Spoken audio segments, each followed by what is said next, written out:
Do you enjoy this podcast but wish you had more weekly short doses of insights and nuggets? Well, if you didn't know, I recently launched an email newsletter where you can join and connect with a community of like-minded young women around the world, also on the journey of personal growth. This weekly email includes everything from mindful insights and finds, tips on living well, relationships, my personal experiences, and a lot more. Subscribe to get your weekly email newsletter. The link is directly in this podcast episode show notes, or you can head directly to my website at emilyelizabeth.blog and you can sign up from there.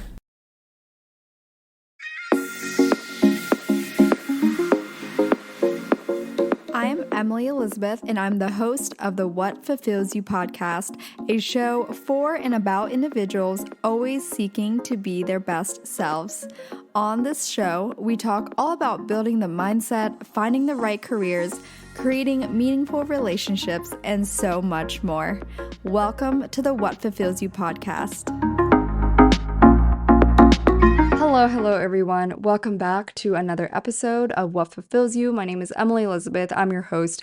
And for today's solo episode, I wanted to dive into the topic of the importance of knowing what you want and the direction you want to go in, while also balancing it with the natural uncertainty and going with the flow of life.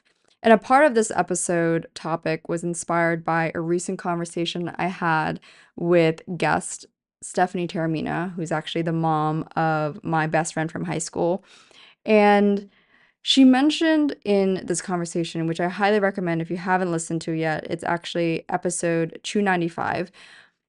We spoke about her decisions and what she realized looking back led to her decision to marry her then husband and make these decisions in her 20s at a time that she didn't quite know herself yet, but also there were moments where she knew that it wasn't the right fit and she still went forward with it. And a part of it was due to going with the flow a little bit too much. And it got me thinking, I find myself kind of on the opposite side of the coin or spectrum, which is that I tend to be more rigid than the average person, and I can definitely own up to that. But I tend to be more rigid in knowing what I want and knowing the direction that I'm going to go in. And it made me think about, well, where's the sweet spot in the two? Because you need both, right? You need to be able to go with the flow. And you also need to have certain goals that help lead you in the direction that you want to go. And this is, for me, very relatable as a former competitive athlete, where a lot of the way we planned out the year and the months and leading up to competition, it was based on specific goals and how ready we are when the time comes. And so, I can at least speak on personal experience. I wouldn't be where I am sitting here in my New York apartment and living this life, and having lived in Los Angeles and New York, coming from a small town in Pennsylvania. I wouldn't have been able to do that without, number one, knowing that these are things that I want, and number two, creating some sort of game plan to make those things happen. And so, from my perspective, there is not much going with the flow as much, besides the small things, maybe like the apartment or neighborhood I live in or things of that nature. But I remember the moment I decided I wanted to move to LA, for example, within the next day or so, I was already looking at apartments, and within the following week, I signed the apartment lease. And that was actually kind of the same scenario with New York. I moved here, and prior to moving here, I was already in the back of my mind thinking about, okay, what neighborhood would I want to live in? What apartment building could suit me best? Things like that. I was already hunting months out before I was moving here. So I wasn't leaving it up to, fate or, last minute timing to get me to New York, because then I would have limited choices and options, and that for me would give me anxiety. And, I think again, it kind of just depends on each person's life circumstance. But I do think, and this is a little bit biased, I do think when you have a level of conviction in what you want out of your life. And it doesn't have to be very specific, but it can be something general, like a general idea of how you would love to live life if it was a perfect world and you could literally hand select that. What would that look like, right? And so I do think it's hard to really recreate that from your head, your vision to the reality if you don't implement certain steps to get there and you're just going with the flow. On the flip side, coming from someone that is more rigid than go with the flow, I've noticed that there are certain times in life where I need to be able to go with the flow and accept that certain plans just won't pan out, and that's okay, and it's just going to be a pivot. And for me, it's mainly occurred in the smaller micro things that, as a more type A person, it's easy for me to get caught up in. So let's say, I don't know, let's say I have plans for the whole week, because I do tend to plan out my entire week. I have my morning workout planned, I have plans with who I'm grabbing dinner with, all of that. And let's say one or two people cancel on me. Years ago, when I lived in LA, that would oddly throw me off. That would just throw me off so much. I would not know what to do or how to handle it. And over time, I realized that I need to reframe that in my head. I need to reframe almost the fact that, hey, this will likely happen. Okay, so how would I respond to that in my head if this were to happen? When you actually play that out in your head, you tend to fear of it less because you've actually played out the worst case scenario in your head that you think would be, right? So that's something that I've done, is like going with the flow. Now, where going with the flow, I think, can impact you negatively, and of course, this is just my opinion, but when it comes to important decisions, big decisions, like where you want to live, or perhaps a life partner, someone that you might end up spending a good chunk of your life with, or hopefully the rest of your life with, those are times where I feel like going with the flow, as Stephanie Taramina said on our episode, going with the flow and not really sticking by what you want can harm you more in the long run. And in that episode, she spoke about part of why she went with the flow is because she didn't have the space or time, or didn't give herself the space and time to really get to know herself and really get to know what she wants, what she likes, what she doesn't like, what's important to her, for her to be able to experience in her lifetime, and so forth. And I said it on the episode earlier this week, but I think part of figuring out what you want in your life is indulging in the things that interest you. Starting from there, like indulging in hobbies or just things and places that interest you.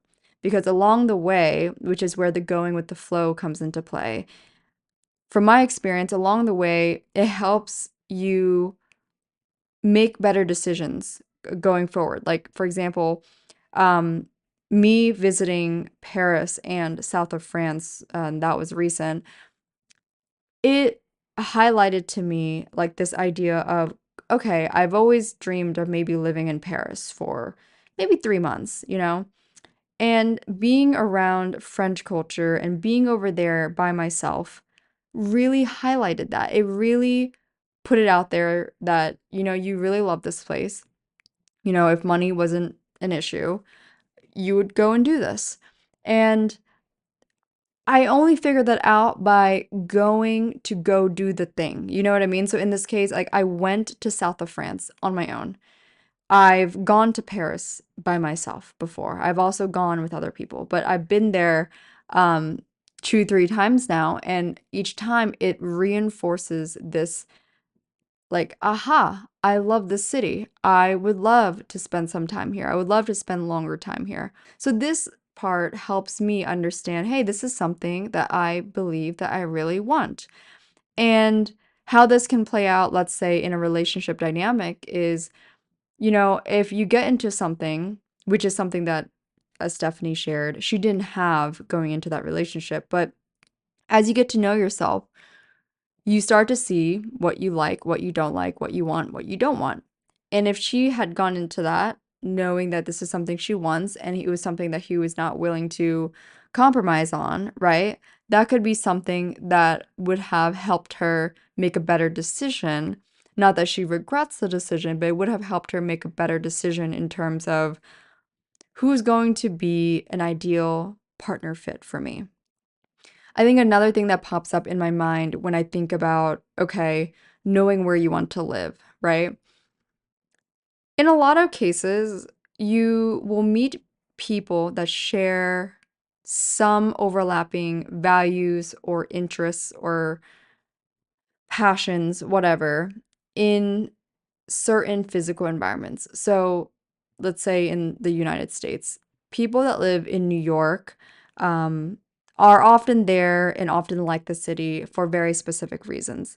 And those reasons would not often overlap with, let's say, a city in the Midwest, maybe even Dallas, Texas. Maybe people like living in Dallas, Texas for a different reason than they would like New York. And so, obviously, physical locations impact the type of people that you will run into. And that could be then impacts the people that would become your friends, would impact the type of people that maybe become potential partners for you. And so I think back to when I was graduating college. I mean, luckily I had an idea, which funny enough, I need to share too. I didn't actually know that I wanted to move to New York until probably at least like 8 months out of college because I was working in Orange County, California. I was working in my sales job a couple months after college. I started the job. And luckily, I guess I should say, um, it was at a time where it's an 8 week training process, and on the eighth week, you fly out and you go to their headquarters, which is in New Jersey, and it's also like a quick 40-minute train ride to New York.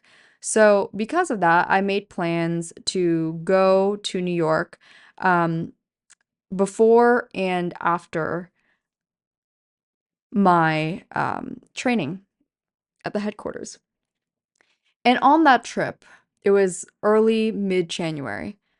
During that trip was when I learned, oh my gosh, I love the East Coast. I miss New York. I miss a city environment. Feel like Orange County is too slow for me. This was such a signal. Like I remember vividly walking on the Upper West Side, and I was like, I'm moving here. I'm gonna move here. And I set it out to move after my lease ended, which was going to be around June 2020. But as we all know, 2020 had different plans for us. And so I ended up staying, of course, in Orange County. And I think at the time I thought that I would just stay there and I guess maybe wait it out. And then the following year I would move to New York. But as how life goes, the sweet spot between going with the flow and knowing what you want and going in that direction, right? And I'm always going to share from personal experience because that's the only way I can explain and something that really resonates with me and something that might connect with you. So at the time, I was dating someone that during the pandemic, so this is like June to July. This was like starting around early July 2020. And it lasted for about 2 months. We would talk every day.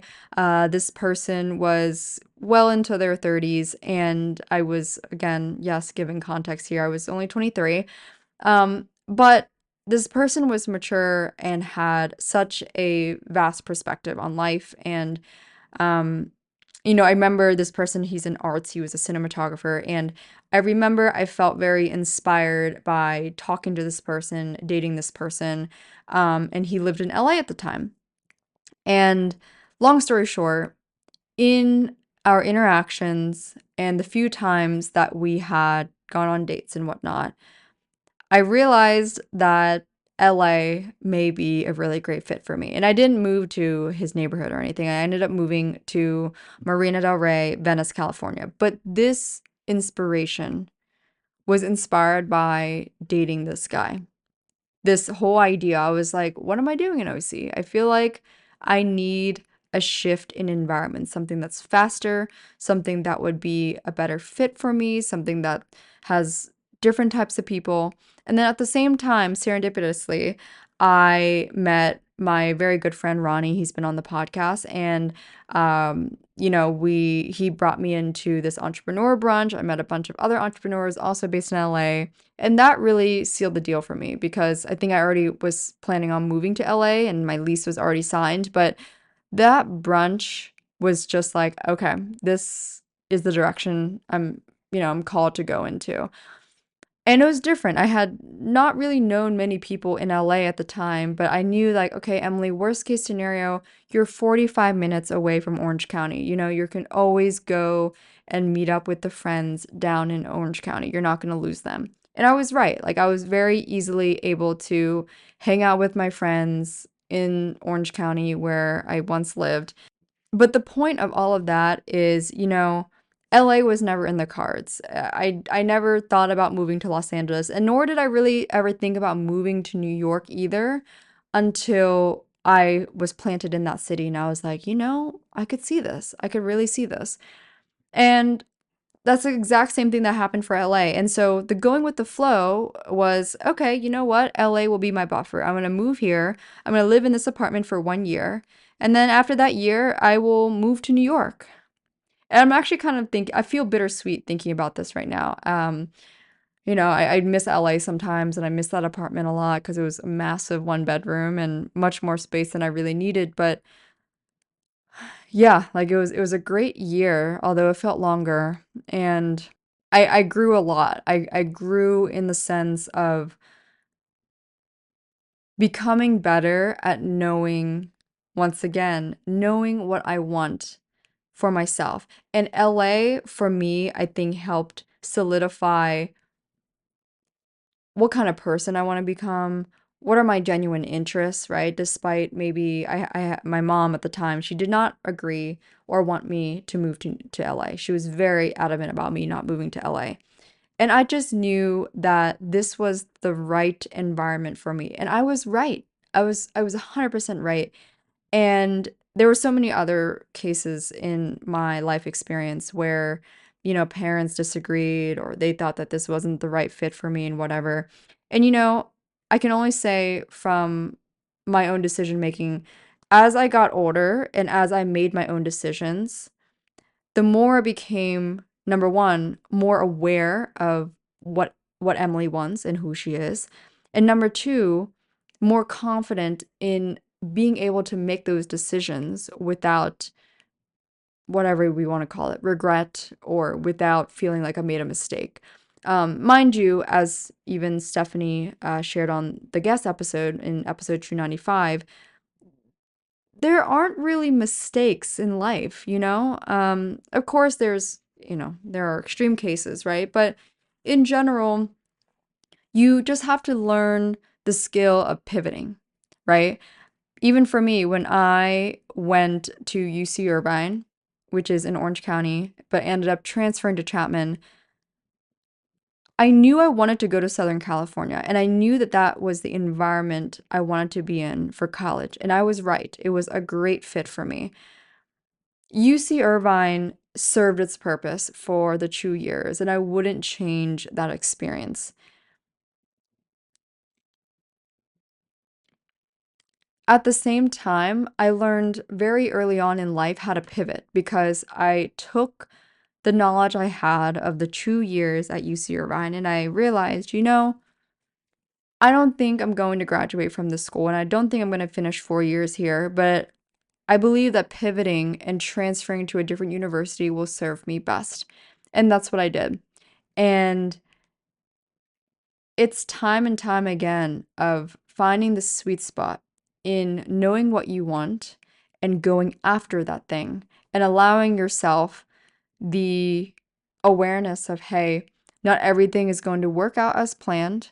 This is something I've learned a lot, especially as a planner, but trusting that you are going to be fine with pivoting. And maybe you need to play the scenarios in your head. What does pivoting look like? What are the other options for you? Now, as a side tangent, as I said that, I couldn't help but think about how this occurs a lot in dating, where sometimes people are dating more than one person in the early stages of dating, where, they want to make sure that they're maxing out all their options. It's a very American culture thing, because I know I've talked to some people from, um, especially like Europe, different parts of Europe, where that's not really the way they date. And I wouldn't advise this in dating. Personally, I've never been I've never been a fan of dating and then trying to keep other people in your roster, so to speak, just so you feel safer, you know? I think that's where you really got to bring the trust back into yourself, right? Because earlier I was saying you got to learn to trust yourself and trust that you will know how to pivot. So that is the same thing in all aspects of life. If you lose your job, can you trust your own ability to pivot accordingly? If you part ways in a relationship or a situationship, whatever they call those things now, right? If something happens, can you trust yourself to pivot accordingly? Can you trust yourself to readjust? Everything is an internal work in progress, and the more you practice something, right? So whether that's the more you practice creating more structure and better goals and really ensuring that you schedule your priorities, that could be one side of the coin that you need to work on more. And the other side could be, okay, how what are ways that you can train your mind to be more comfortable with going with the flow and relaxing a little bit? And what are ways that you can reframe if something doesn't go as planned, I certainly struggled with that at certain points, and I still do every now and then. It just really depends on the context, but everything comes with practice. And I know for myself, when I hear this on podcasts or conversations amongst people, these things get planted in my head, and it reminds me every time, even if I don't fully grasp the lesson in the moment when I'm listening to it, I know that it's planting a seed as a small reminder for me that on this topic, it's great that I know what I want. It's great that I know the direction that I want to go in. It's great that I have an idea of, maybe where I want to live, how I want to live. And, I've written these things down. I've written down a whole vision of what a beautiful, perfect life would look like for me. That being said, I've also acknowledged that there are just things I can't fully plan, I can't fully control, but I can only rather trust my ability to make good judgment and good decisions along the way. And hopefully, they will lead me to a life and continue to lead me to a life that is aligned and helps me feel a sense of joy and fulfillment. That is all for today's little episode. I hope this was helpful in some way, had you thinking about certain things in your own life. As always, if you enjoyed this episode or you learned something major from this, please be sure to let me know. Send me a DM on Instagram at Emily E. Duong. You guys know I love chatting with you all, and I'm so grateful to be able to have this podcast, this platform to share these little nuggets with you guys. So thank you so much, and I will chat with you all in the next one.